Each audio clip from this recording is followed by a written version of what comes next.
Deleting audio files for episode 41. Processing. Done. System ready. Initializing recording for episode 43. Stop. Do not move. What on earth are you wearing? What is wrong? Is there a spider on me? No. Your outfit is the problem. An ugly, big, green sweater and pink pants. Seriously. I do not understand the panic. I looked in the mirror this morning and I thought, today I am a star. I thought I looked, distinct. Distinct. You look like a collision between a Christmas tree and a flamingo. But, you know what? This is actually perfect.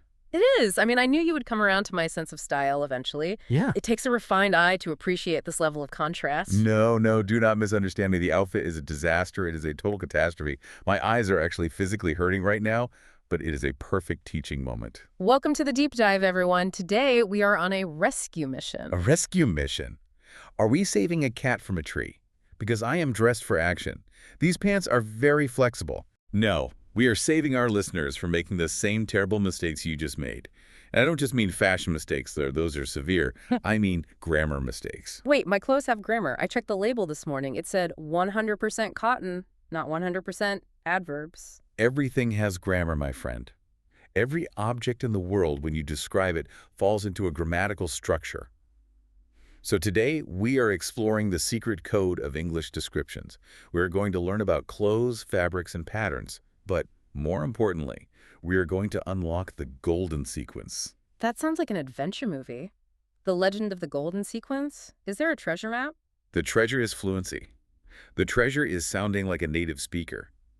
It is the adventure of the adjective, specifically the royal order of adjectives. It is the invisible rule that decides why we say a big red car and not a red big car. A red big car. Now that you say it, that does sound a little bit strange when I say it out loud. Red big car. It feels, clunky. It sounds wrong. It sounds painful. It sounds like nails on a chalkboard to a native speaker. It causes a literal brain freeze. And today, we're going to learn why. We aren't just going to memorize a list. We're going to understand the psychology behind it. But first, we need to address this. By this, you mean my magnificent ensemble, my artistic statement. I mean your vocabulary. Let's start with the basics, shall we? We need to define what we are looking at so we can properly critique it. Because if we don't have the words, we can't fully appreciate the magnitude of this error. Okay, let's unpack this outfit. I am open to constructive criticism, even if I know I look fantastic. So on my upper half, I am wearing a sweater. Yes, a sweater, a pullover. It is that knitted thing on your upper body. It is designed to keep you warm, but in this case, it seems designed to blind pedestrians. What material is it? It feels a bit scratchy, a little bit itchy, so I assume it is wool. Wool, exactly. Wool comes from sheep. It is warm, it is traditional, and usually it is quite classic. It has a texture, right? It feels thick. Yeah, it is very heavy. It feels like I am wearing a sheep, a very, very bright green sheep. However, in the specific shade of radioactive lime green, classic is not the word I would use. It is aggressive. It is bright. It shows personality. It says, I am here and I am not afraid of color. And on my legs, I am wearing pants. Pants. Or trousers, if we were in London. And what are they made of? They look lighter than the sweater. They are soft, very breathable. I think this is cotton. Cotton. Good, a natural fiber. So we have a wool sweater and cotton pants. These are the materials. And then there is the pattern, or in your case, the lack of pattern, which is probably a blessing. If you had a pattern on top of these colors, the studio cameras might actually explode. I almost wore my spotted shirt underneath. Spotted? Do you mean the one with the polka dots? Yes, the little circles everywhere. Or maybe the striped one, the one with the horizontal lines. Please stop. I am getting a headache just imagining it. Stripes, spots, checks, these are all patterns. Checked is like a grid or squares. Like a picnic blanket. I love picnic blankets. They imply food is nearby. You shouldn't wear them. But here is the most important vocabulary lesson for today, before we even get to the grammar. You said earlier that these clothes are perfect because they are comfortable. They are. Look, I can move my arms. I can do a full squat. Watch this. Please don't. Okay, he is doing a squat. Yeah. Listeners, he is literally exercising in the studio right now. See, the sweater fits perfectly, nothing ripped, nothing is too tight. And there it is. The dangerous confusion between to fit and to suit. This is the first major pitfall for our listeners. They are the same thing, no. If I go to a shop and I try it on and I can close the zipper, it fits. Therefore, I buy it. Absolutely not. This is where so many learners go wrong. Let's break this down because it is crucial. To fit is about physics. It is about geometry. It is a measurement. Geometry, like math. Yes. If the shirt is size medium and you are size medium, the shirt fits you. It is not too big. It is not too small. The buttons close. The fabric covers your skin. It fits. It is a factual statement about dimensions. Okay, so my radioactive sweater fits. There's no problem. The sleeves end at my wrists, not my elbows.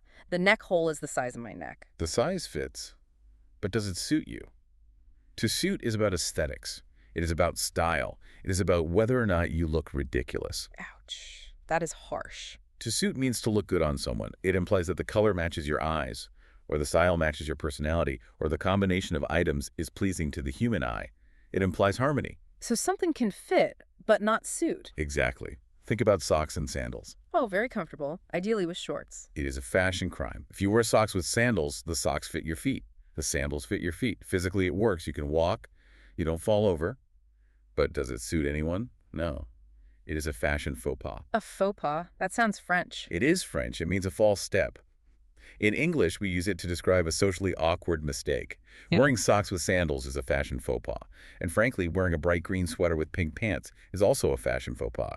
I think you just don't understand my modern art vision. But I do understand the distinction now. Fit is for the body. Suit is for the mirror. Precisely. Let's take another scenario. Imagine you were going to a job interview at a bank. You wear a wetsuit, for scuba diving. A wetsuit at a bank. Stick with me here. If the wetsuit is your size, does it fit? Well, yes.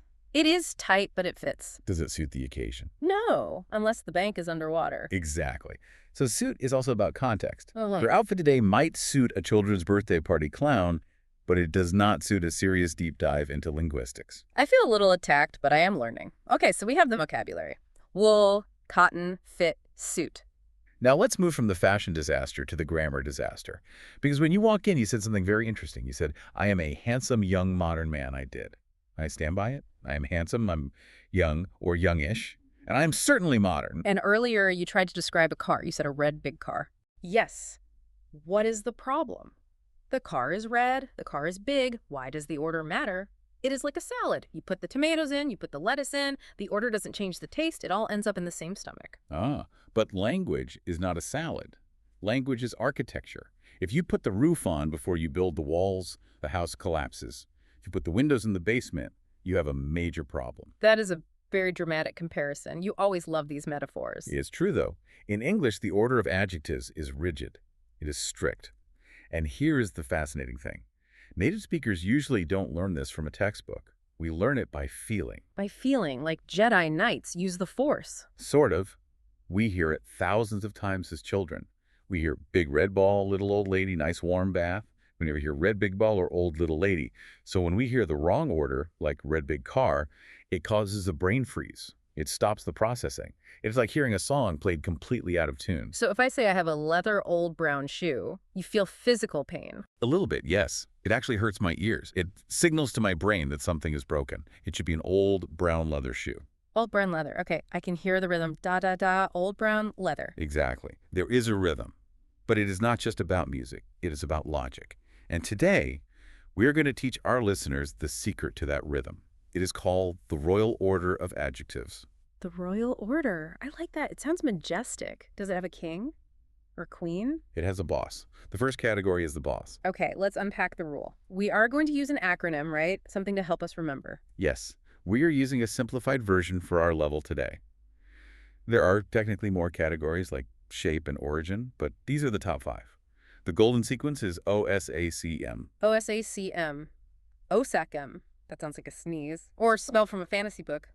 OSACM. Bless you. Let's break it down letter by letter. This is the roadmap for your brain. The first letter is O. O stands for opinion. Opinion, like what I think about something. Exactly. This is the boss. Your subjective thought always comes first, before any facts. This is deeply psychological, if you think about it. Why psychological? Because before you describe what an object is physically, you frame it with how you feel about it. You tell the listener if they should like it or hate it. It is human nature to share our judgments first. Give me some examples of opinion adjectives. Beautiful, ugly, cool, terrible, delicious, strange. Okay, so if I think my sweater is cool, that comes first. Yes, even if I think it is terrible, my opinion comes first too. Opinion leads the sentence. It is the most unstable adjective because it changes from person to person. You think it's cool, I think it's terrible. So we put the unstable information first. Furs its away from the noun. That is profound. Unstable information comes first. Okay. O for opinion. What is S? S is for size. Physical dimension. Correct. Big, small, huge, tiny, long, short. So a beautiful, big... Yes. A beautiful big. You cannot say a big, beautiful... Well, actually, sometimes you hear that for emphasis, like a big, beautiful wedding. But grammatically, opinion usually precedes size in this standard model. An ugly, small, a lovely long. Okay, OS. Opinion then size. Size is a fact, right? It is a fact, but it is a relative fact. Yeah. A big mouse is still much smaller than a small elephant, so it is still a little bit subjective. That is why it sits next to opinion. That makes perfect sense. What is A? A is for age. How old it is? Yes.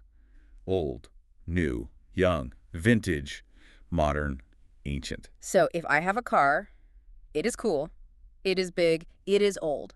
I say a cool, big old car. Perfect. You are getting it. Opinion is cool, size is big, age is old. A cool, big old car. I feel the rhythm now. OSA. What is C? C is for color. Red, blue, green, pink. Exactly. Color comes after age. Surprises some people. They want to put color earlier because it is so visual. Yeah. When you look at something, the color often hits you first. True. My sweater hits you right in the face with green. It certainly does. But in English grammar, color is considered a surface detail. It is not as structural as age or size. So it sits deeper in the sentence. So a cool, big old red car. Precisely. And finally, the anchor. The last adjective before the noun. M. M is for material. What is it made of? Cotton, wool, plastic, silk, leather, wood, metal. Yes. The material is the most intrinsic quality of the object. It is what the object actually is. Think about it. You can paint a wooden chair red. You can cut a big wooden chair to be small. But you cannot change the fact that it is wood without destroying the chair completely. That is true. If I burn the wood, it is no longer a chair. It is just ash. Exactly. So the material is the soul of the object. That is why it sits right next to the noun. They are best friends. You can't separate them easily. So let's build the full monster, the full pyramid of adjectives. Let's do it. Imagine a chair. Okay, I am imagining a chair. Give me an opinion. Ugly. Give me a size. Give me a color. Hey, give me a dude. material. Plastic. An ugly, big red plastic chair. Perfection. Can you hear how stable that sounds? An ugly, big, red plastic chair. It flows down the pyramid from your opinion down to the material reality. It does feel solid. It feels like I am building a wall brick by brick. Let me try one. A dress. Okay, go ahead. Opinion is beautiful. Age is new. Material is silk. Go. A beautiful new silk dress. Doesn't that sound elegant? A beautiful new silk dress. It paints a picture. First you tell me it's beautiful, so I get excited. Then you tell me it's new, so I know the condition. Then you tell me it's silk, so I imagine the soft texture. And finally, the dress itself. It is like telling a mini story with just words. Exactly. That is the power of the royal order. It organizes information for the listener's brain. It reduces the cognitive load. That means the listener doesn't have to work hard to understand you. And that is what we want. We want to be easy to understand. Unlike my outfit, which is very hard to understand. Your outfit is a puzzle wrapped in a riddle, wrapped in bright green wool. Okay, I think I am ready to test this out. I have a story to tell. Oh no. Is this the story of how you ended up looking like a tropical bird today? It is the story of my shopping trip. And I want you and our listeners to pay attention to the adjectives. I have written it down to ensure I get the grammar correct, even if you hate the style. I want to show that I can master the royal order. Okay, listeners, listen carefully. My co-host here is going to describe his purchases. Try to identify the opinion, size, age, color, and material in his descriptions. Yeah. See if he follows the OSACM rule. Are you ready? I am bracing myself. Go ahead. Okay, so I went shopping yesterday. I wanted a new outfit for a party. I wanted to make a statement. First, I walked into a store and I saw a sweater. Describe the sweater. I bought a horrible big old green wool sweater. Okay, let's pause. That was a mouthful. Horrible big old green wool sweater. Let's check it. Opinion is horrible. That is your opinion, though I agree 100%. Size is big, age is old, color is green, material is wool. You nailed the grammar. You got the sequence exactly right. Thank you. I am a good student, even if I am a bad dresser. Yeah. And notice, wool is right next to sweater. Yes. You didn't say green wool old sweater. That would sound crazy. Okay, next part of the story. Then I found some pants. Dare I ask? I found some ugly, tight, pink cotton pants. Oh, wow. Ugly, tight, pink cotton pants. Let's break it down again. Opinion is ugly, Size is tight. Now, tight acts as a dimension or size here. It describes the fit. Color is pink. Material is cotton. And remember, folks, he said they fit perfectly. They do fit. They are tight. That is the design. But they do not suit him. However, the grammar suits the sentence perfectly. Tight pink cotton. It rolls right off the tongue. Finally, I needed an accessory. I needed something to top it all off. I bought a strange, cheap plastic hat. Strange, cheap plastic hat. Opinion is strange. Another opinion or quality is cheap. Material is plastic. Wait, you didn't mention a color? No, it is clear plastic, invisible. It is very futuristic. That makes it even worse fashion-wise, but grammatically correct. Sometimes we skip categories. You didn't have a size or an age. You just went from opinion straight to material. That is allowed. So the order stays the same even if you skip a step. Exactly. You just jump over the missing step. You don't rearrange the others. You just close the gap.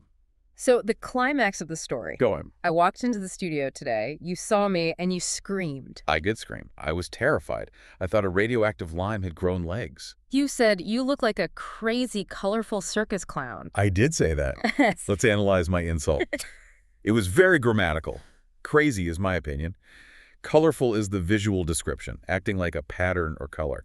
Circus acts like a material or type here. It's a noun acting as an adjective. A circus clown. And I smiled and said, thank you. I am a handsome, young, modern man. Handsome, young, modern man. Opinion is handsome. Age is young. Another age or type is modern. You know, grammatically, that sentence is perfect. Factually. We can debate it. I think handsome is a fact, not an opinion. My mother says I am handsome. That is a reliable source. Mothers do not count as objective sources. Yeah. But this brings up a very specific point that I want to cover today. It is a mistake I hear all the time. What is that? The use of the word and. And. It is a simple word. It connects things. It is. But learners love to sprinkle it everywhere. They say, I have a big and red car. Or I have a beautiful and silk dress. Is that wrong? A big and red car. It sounds, I don't know. Okay. It is technically incorrect in this context. You generally do not use and moo adjectives from different categories. Really? I never realized that. Yes. Size and color are different categories. They live on different levels of the pyramid, so no and. You just stack them. A big red car. Not a big and red car. When can I use and? You use and only when the adjectives are from the same category. For example, two colors. Ah, so a black and white shirt. Exactly. Black's a color. White is a color. They are equals. They are peers. They hold hands. Yeah. So you join them with and. A black and white shirt. What about two opinions? Yes. A beautiful and intelligent woman. Beautiful is an opinion. Intelligent is an opinion. You can use and. Or a comfortable and warm sweater. But not a beautiful and red dress. No. Never. A beautiful red dress. No and. That is a very subtle rule. That is the kind of thing that makes you sound fluent. If you get that wrong, you sound foreign. If you get it right, you sound smooth. Exactly. It removes the clunkiness from your speech. If you say, I bought a cheap and plastic hat, it sounds broken. If you say, I bought a cheap plastic hat, it sounds swift. Okay. I am going to practice this. No and unless they are brothers from the exact same category. Correct. Now, speaking of practice, I think it's time for a test. A test? I thought we were just chatting. I am not ready for a test. I am wearing a plastic hat. It is hard to think in here. We are always learning on this deep dive. It is time for the Fashion Police game. Oh, no. Do I get a lawyer? No, you get a drill sergeant. Give you a noun and then 2 or 3 adjectives. They will be mixed up. You have to put them in the correct royal order instantly. No hesitation. Okay. I am sweating in my wool sweater, but I am ready. Lay it on me. Round 1. The item is dress. The adjectives are silk and beautiful. Okay, let me think about this. Silk is a material. Material is the anchor. It goes at the end. Beautiful is an opinion. Opinion is the boss. Opinion goes first. So a beautiful silk dress. Correct. Very Yeah. good. That was just the warm-up. Easy. Give me something harder. Round 2. The item is shoes. The adjectives are leather, old, and brown. Oh, 3 of them. Okay. Let me think. Leather is material. That goes last. Old is age. Brown is color. Recall the rule OSACM. Age comes before color. Color comes before material. So age, then color, then material. Old brown leather shoes. Boom. You got it. Okay. Old brown leather shoes. Excellent logic. I feel powerful. I feel like I can describe the entire universe. Give me another one. Round 3. The item is jacket. The adjectives are ugly, big, and yellow. Okay. Ugly is opinion. Big is size. Yellow is color. Opinion first. Size second. Color third. An ugly, big yellow jacket. Perfect. You were on fire today, despite the outfit. Or maybe because of it. The outfit gives me confidence. The colors are vibrating right into my brain. Last one. Round 4. This is a special one. The item is podcaster. The adjectives are smart, young, and beautiful. Podcaster. Beautiful is opinion. Smart is opinion. Young is age. So opinions go first. A beautiful, smart, young podcaster. Wait a minute. Yes. A beautiful, smart, young podcaster. You are talking about yourself, aren't you? Well, the shoe fits. Or should I say, the description suits me. I see what you did there. But wait, can I say a smart, beautiful, young podcaster? Yes, you can. When you have two opinions, like smart and beautiful, the order is flexible. Smart, beautiful, or beautiful, smart both work perfectly fine. But they must both come before young, which is a fact. I understand. Facts are heavy, they sink to the bottom. Opinions are light, they float to the top. That is a truly beautiful way to visualize it. See, you are a poet. A handsome, young, modern poet. Don't push your luck. So what does this all mean for our listeners? Why should you care about this royal order? Why spend time memorizing OSACM? It matters because clarity matters. When you are describing something, whether it is a product in a business meeting, a suspect to the police, or just a gift you bought for a friend, you want the listener to visualize it instantly. Right. If I say leather brown old shoes, the listener has to work hard to rearrange the words in their head. It slows them down. It takes effort. Exactly. It creates friction. When you use the royal order, opinion, size, age, color, material, you are feeding the brain exactly what it expects. You are painting the picture in the exact order the brain wants to receive it. It makes you easier to understand, and it makes you sound so much more professional. Even if you are wearing pink pants. Especially if you are wearing pink pants. You need your grammar to be perfect to distract from the pants. If I speak perfect English, maybe nobody will notice the lime green sweater. That is actually very good advice. Yeah. If your grammar is impeccable, people might forgive your fashion choices. They will think, wow, he looks crazy, but he speaks so elegantly. So let's recap the golden sequence one more time before we go, just to lock it in for everyone listening. OSACM. O is for opinion, like beautiful or terrible. S is for size, like big or small. A is for age, like old or new. C is for color, like red or blue.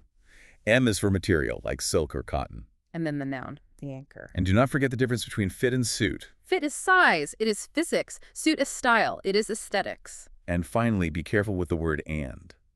Only use it between adjectives of the exact same category. I feel like I have learned so much today. I feel like, well, a new intelligent man. A new intelligent man. Careful. Intelligent is opinion. New is age. Opinion before age. You caught me at the finish line. An intelligent new man. There you go. You are learning. This is great. I'm going to go reorganize my closet descriptions right now. I'm going to put sticky notes on absolutely everything. Please do. And listeners, we have a challenge for you today. Here. A homework assignment, but a really fun one. Yes. We want you to go to your closet, find the ugliest item you own. Maybe it is a sweater from your grandmother. Maybe it is a strange holiday tie. We want you to describe it out loud.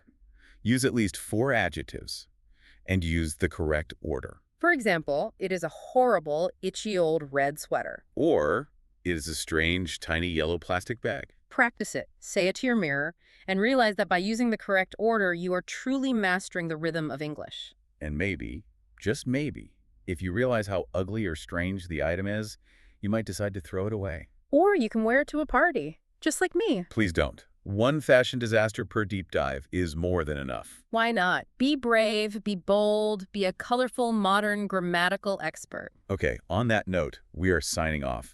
Reminding you that style is temporary, but grammar is forever. And reminding you that pink and green are friends if you were just brave enough. Goodbye, everyone. See you next time.